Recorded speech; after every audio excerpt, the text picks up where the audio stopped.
Allora, buonasera e benvenuti e benvenute a questo 10° ed ultimo, purtroppo, appuntamento di Libri in Spiaggia. Finiamo, e ci dispiace, ma finiamo in bellezza, perché questa sera abbiamo un ospite d'eccezione, Alberto Tosofei, che presenta il suo libro Venezia in numeri, dice programma, scritto apposta per celebrare il compleanno della nostra amatissima città, 1600, come tutti ormai sappiamo. E Alberto non ha certo bisogno di presentazioni, scrittore, narratore, poi saggista ed espertissimo di leggende, ma questa volta, come vi ho detto, c'è un libro sui numeri di Venezia. E da questo cappello di numeri io chiederei ad Alberto di estrarne qualcuno e di spiegarcelo.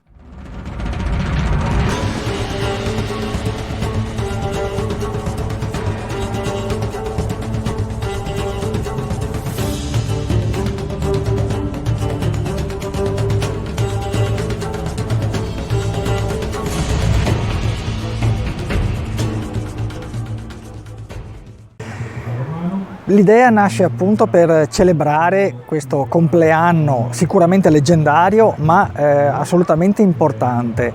A Venezia non sono pochi i segni che celebrano i 1600 anni della città, che ricordano proprio la data di nascita della città, su monumenti storici quali il Ponte di Rialto o il Portale dell'Arsenale. Ecco, una cosa che non tutti sanno.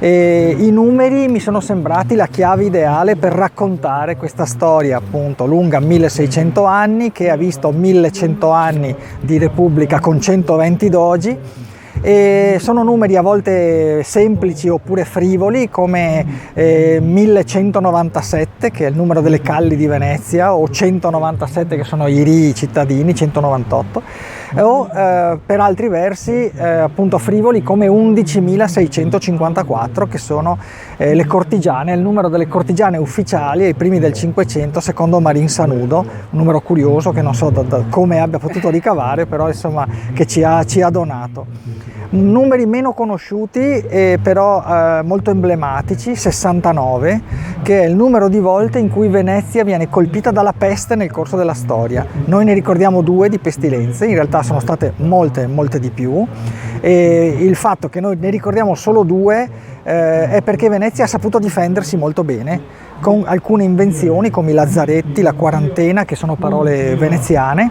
e così andando. Quindi ogni numero mi permette di parlare di un aspetto di storia e di vita veneziana con grande facilità. 20.000 i proiettili caduti tra il luglio e l'agosto del 1849 sulla città, che si arrende dopo la rivoluzione all'impero austro-ungarico, e così via, fino a numeri tra virgolette di invenzione come 7, che è il numero dell'emancipazione, così l'ho chiamato, perché un'opera cinquecentesca di Moderata Fonte, una poetessa veneziana insomma notissima all'epoca, parla di 7 donne veneziane che nel loro discorrere sono delle vere protofemministe, e Venezia ha fatto e dato molto alle donne, e anche di questo parla il volume. Bene, grazie, è un modo assolutamente inedito e nuovo di fare storia, anche divertendosi ed arricchendosi, perché tutti i viaggi di Alberto Tosofei sono dei grandi viaggi nel presente dal passato e viceversa. Questo è il libro che io consiglio a tutti di leggere, proprio per questa possibilità di imparare divertendosi e approfondendo la conoscenza della storia della propria città. Grazie e buonasera. Grazie. Be strong.